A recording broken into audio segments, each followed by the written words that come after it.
Afternoon. Welcome back to the Cookbook Restaurant, 1829 North Pearl Street. We're here today with Tony's Tangent. We have a guest today, Pastor D.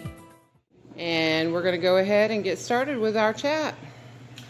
How's everybody doing today? I'm glad you returned back. We have an outstanding guest with us today, Pastor Leo Dawson, who does a lot of great work in the community.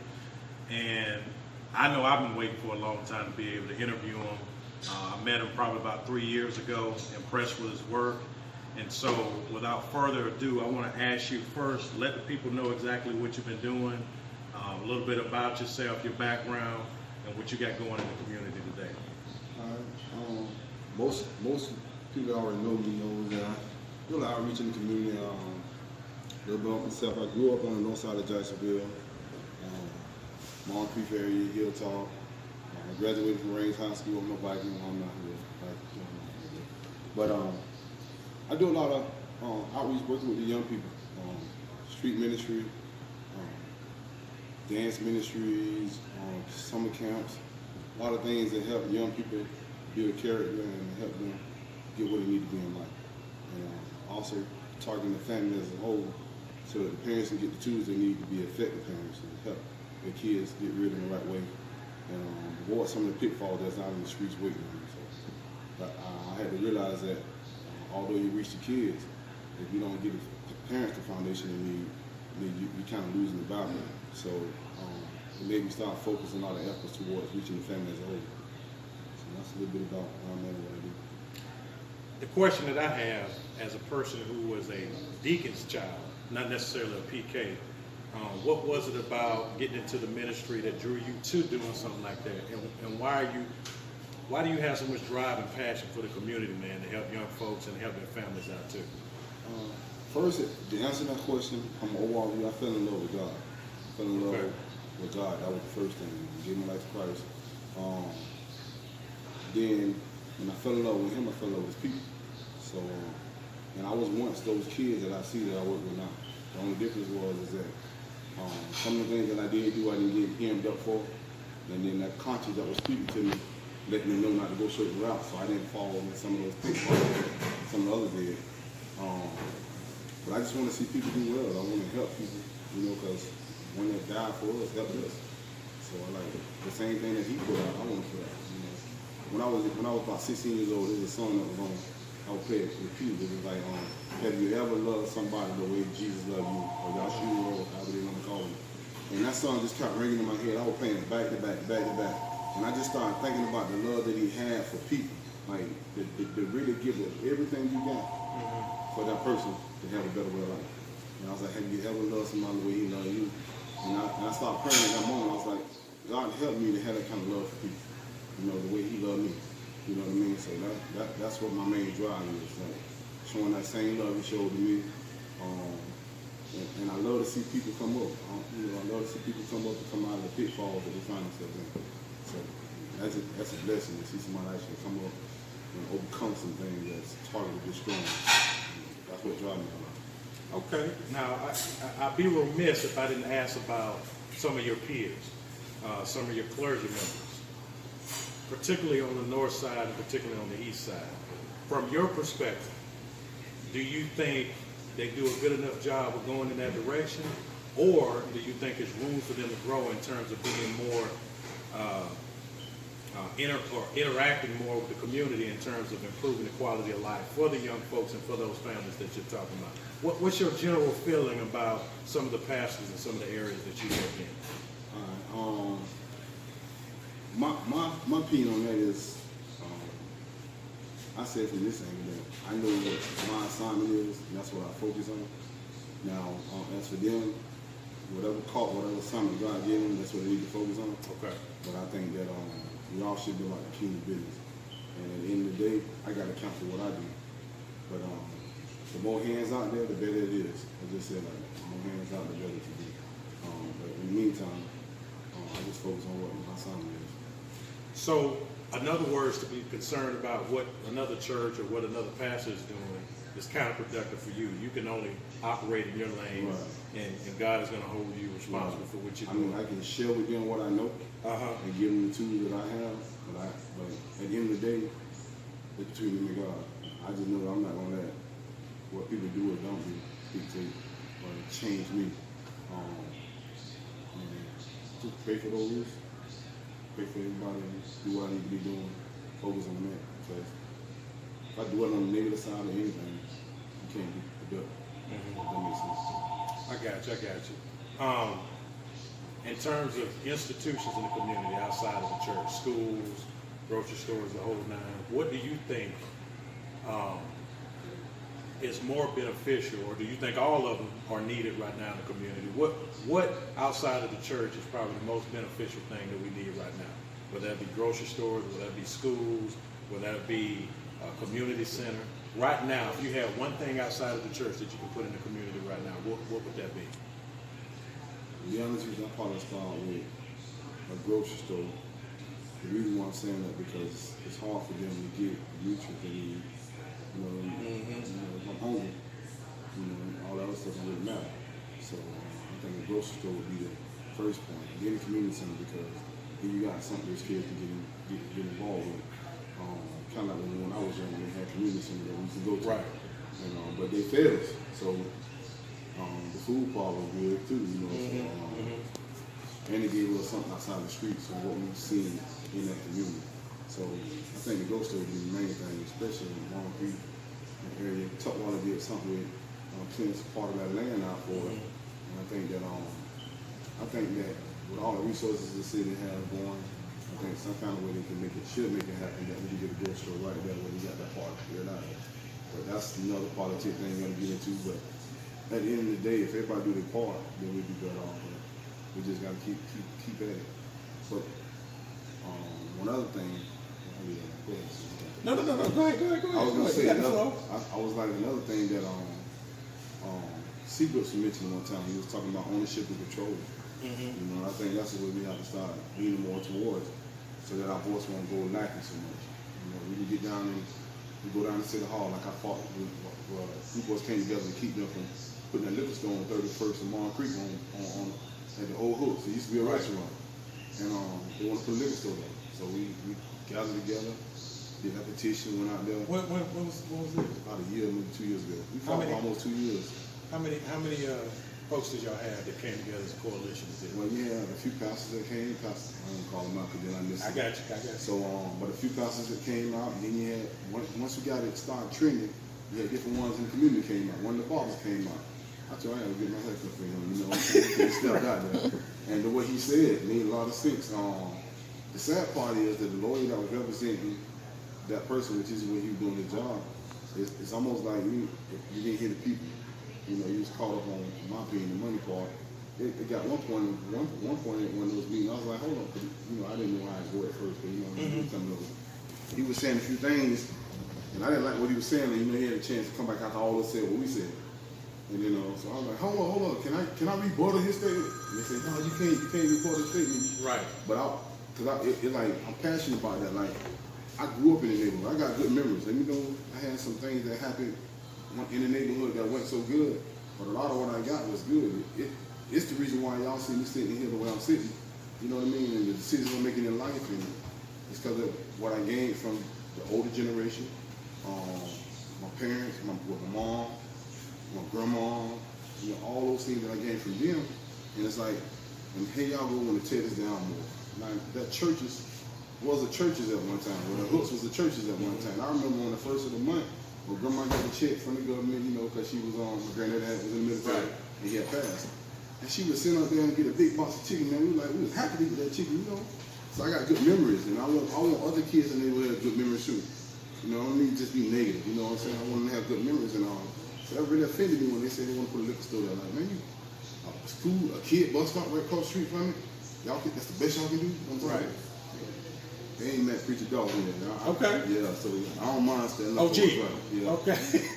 Original G. No. But like I said, I really want to see people do well. And, all the tools that Heavenly Father gave me, I want to put back out and pour into others so that they can grab it, and then they can take the torch and keep running, make it a little bit better for the next one that come after them. Too many people leave the areas and never come back. that wasn't gonna be me. You know, I'm grateful for all the good and the bad. The bad made me better. Right. You know what I mean? It made me know what to do and what not to get caught up in. So, you're right. I'm going. No. You kind of answered the next question I was going to ask you, which was, do you think that pastors can operate in that political realm too, where not only do they do stuff in the church and deal with God's word, but they also can deal with the political piece, which means, hey, look, we don't want this in the community, or we need this in the community, the whole nine. So you pretty much answered that question. Now, the spin off of that, when you go up in Moncrief area, like up 26 and all that, you just walk all that area over there, you'll see a lot of little churches in between. Well, they came together back in the day. That's how they were able to produce the change we see now. You know what I mean? Right, So right. that was one of the goals when you divide them, because when they come together, they power. Coming together with the same cause to get certain things pushed. You know, even the churches provided the extracurricular activity for the kids. They had, I remember one time I was looking at thing, they had like a tea thing for the girls. They teach them how to be ladies. You know what I'm saying? So everybody got a role we got to play. You know, we get back in there heavy, man. We can produce it different. Even though the Bible says the world will get wicked and wild and some of the things that's going to transpire. But even in the process of all that's happening, what can I do before I leave and make a mark to help somebody else get to where they need to be? See, this is good, because when we cut the news on, we see, when we look at Moncrief, or we look at some of the areas where it's predominantly black, let's be honest about it, you see nothing but negativity in terms of the narrative. But what I love about Pastor D is he's telling us about some of the positive things that are going on in the community. Why don't you think we talk about that more, even from a black perspective? Like I know a lot of people, when they talk about the quote unquote north side or the other side of the city, across the bridge, as we say, then it's always coming from a negative standpoint. Why do you think that's the case? Because it's being bred into people to think that way. I mean, think about it. If you look back on, I'll just use an example. If you look on the news and let's say a shooting happened in Mandarin or Oakland, you might see one clip on it, but you don't see it played 3 or 4 times in a 5-minute span. Then if a shooting happened on Moncrief. So that's propaganda. That's brainwash. That's part of that. That's part of the agenda. Okay. I mean, I know some people might say different, but I've been paying attention to that for a long time. Okay. And then on top of that, it's not as bad as people make it out to be, those areas. You know what I mean? It's not as bad as they make it out to be. Statistics show one thing, because that's what they own statistics, but all the good stuff that come out of it, that's not making the headlines. You know what I mean? One summer, we did the summer camp. It was Camp Hope. And in Camp Hope, the theme was history through our eyes, right? What gave me the thought of that was that I was in a community meeting with a bunch of older generations and senior citizens. And there was a lot of neighborhoods organizations that was represented there, but everybody that was in there, I was about 30-something in.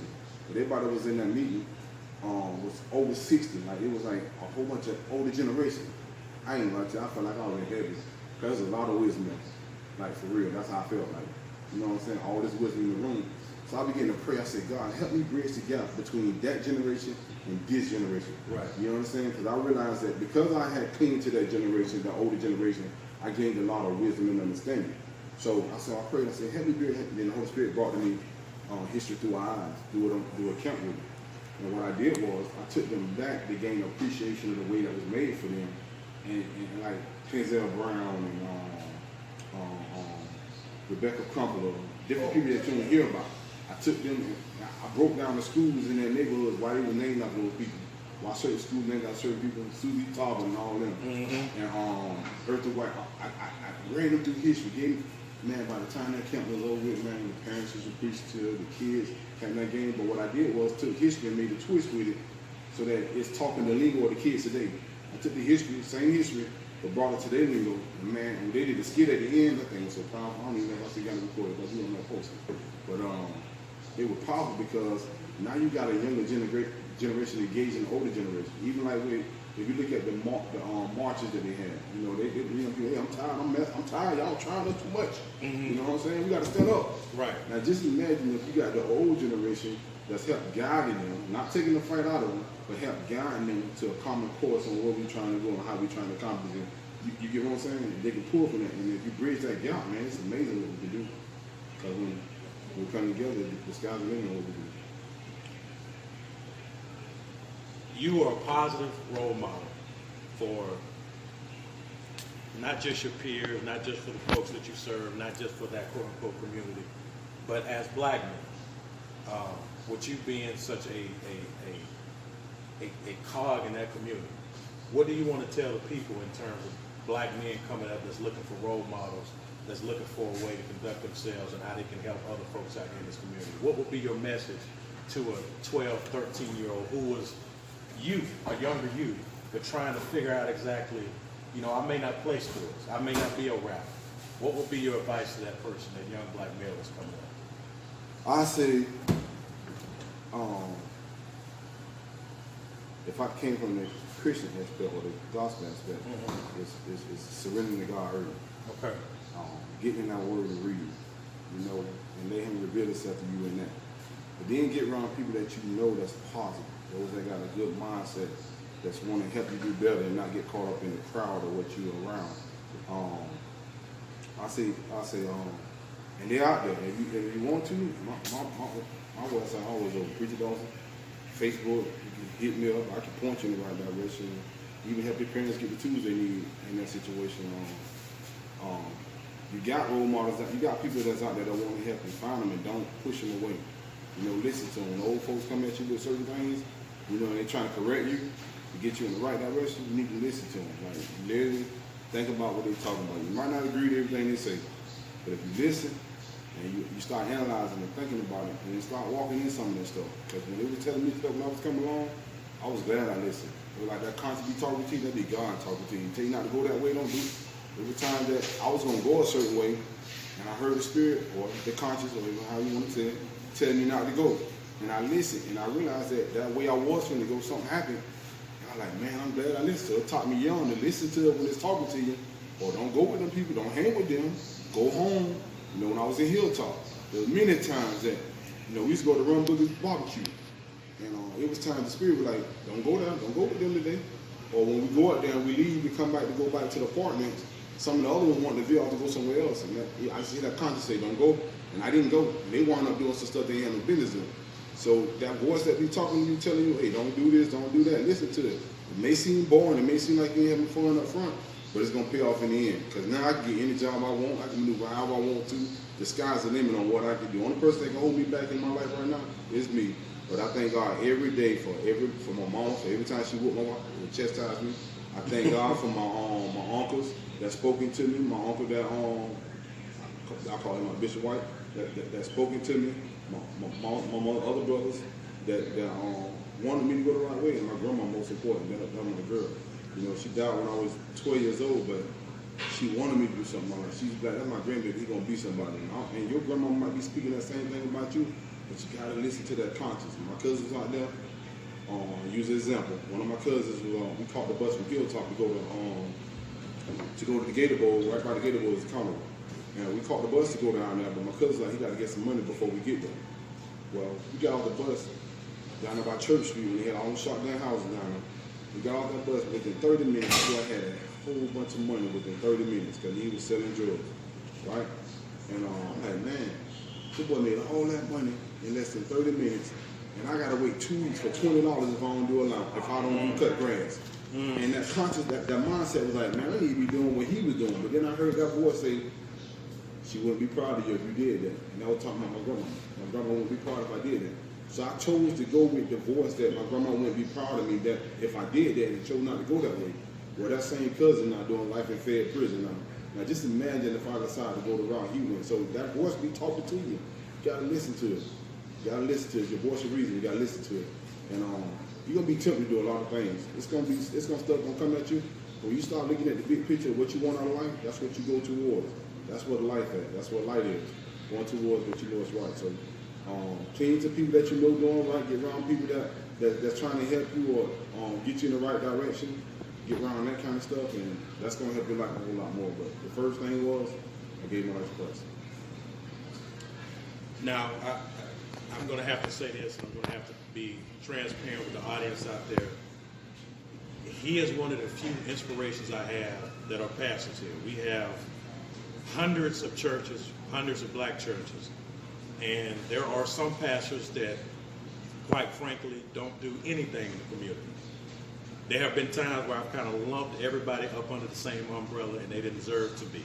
So I'm saying this with my brother right here. I love him. He inspires me to view them from a different prism and just take that individual person for what they're doing. And I just want to let everybody know that the pastors that are doing some things, we appreciate you, we love you. We thank you for your influential powers, for your divine stewardship. But I want to tell the people in closing, if they want to help you and they want to help your church, or they want to give to your church for what you're doing and want to come out there and help you, let the people know how they can get in contact with you.